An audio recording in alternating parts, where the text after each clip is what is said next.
Hi, I am Anindita Dash Bhattacharjee. In the previous video, I have discussed on CTS technical aptitude test patterns, also solved some critical automata fixed problems.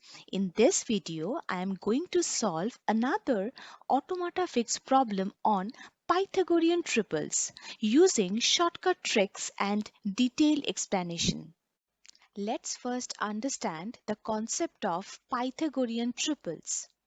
Here is the problem where input limit is given and you have to generate specific output, which is known as Pythagorean triples. This is one of the most frequently asked automata fixed problem in CTS Drive.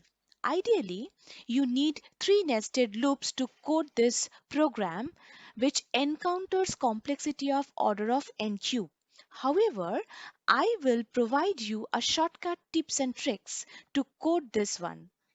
A Pythagorean triple is a set of positive integers a, b and c that fits the rule a square plus b square is equal to c square, and when we make a triangle with sides a, b and c, it will be a right angle triangle.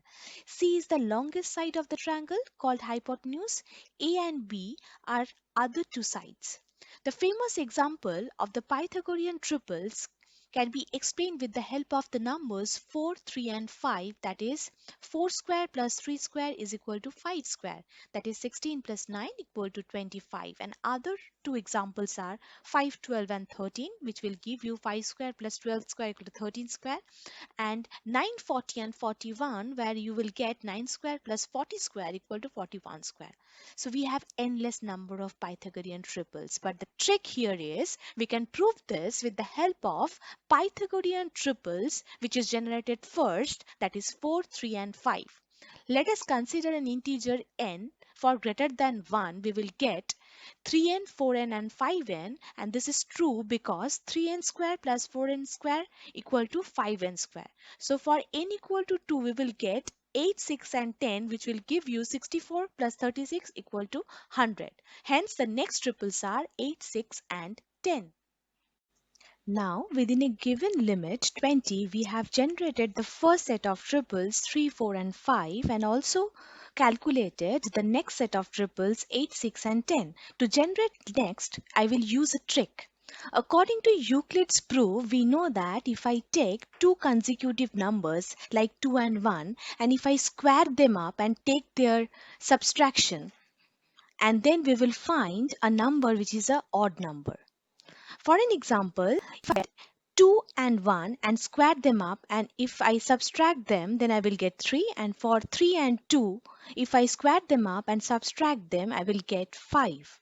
All are odd numbers. So now I will formulate this concept by writing a is equal to m square minus n square, where m and n are two consecutive numbers, and as a result we will get 3, which is definitely a odd number, and I will use this formula to code my C programming.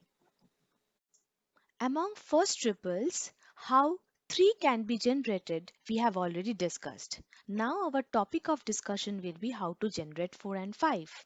So this is the first formula that we have used to generate the number 3, which is an odd number.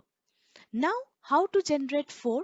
For generating 4, for the value m equal to 2 and n equal to 1, I will use the formula b is equal to 2 into m into n. Then I will get 4. So I will use this formula as my second formula in my coding.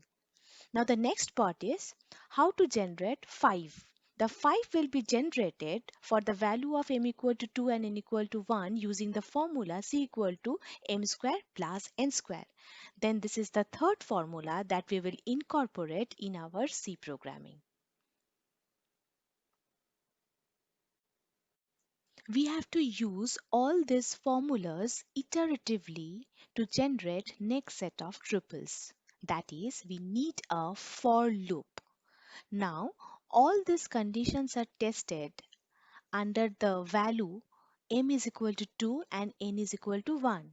That is, in your coding, n should start from 1 and m should start from 2, and the value of n is less than m.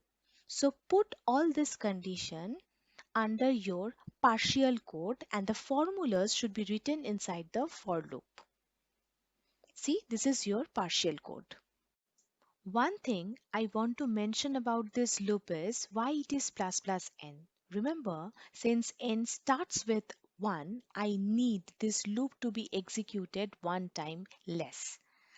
As my point is, since 1 to 5 is 4 number and 0 to 5 is 6 numbers. So remember this point. We have to generate the triples within the limit 20.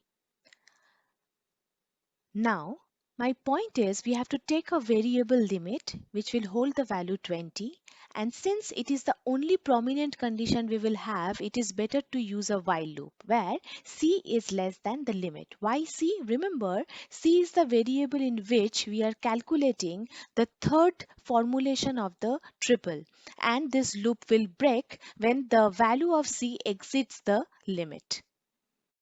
All the concepts are combined together here to form the nested loop. Means here the for loop is nested within the while loop. Now here the question is n is incrementing, c is incrementing, when the value of m will be incremented and where. See the position where the value of m will be incremented immediately after the for loop but before the end of the while loop, because for loop is controlling the generation of the first or the second or the third sets of triples like 3, 4, 5. So immediately after generating the first set, m is responsible for generating the next set. So for that reason, the value of m will be incremented by 1 and it should be incremented after the for loop. And this is your partial code. In CTS Drive, under Automata Fix Problem, you have to write the discussed code under function f, where limit is passed as a parameter and main function will be given. Now here trick number 2 is you have to remember that no return condition was given. So as a result, your function f should have the return type void.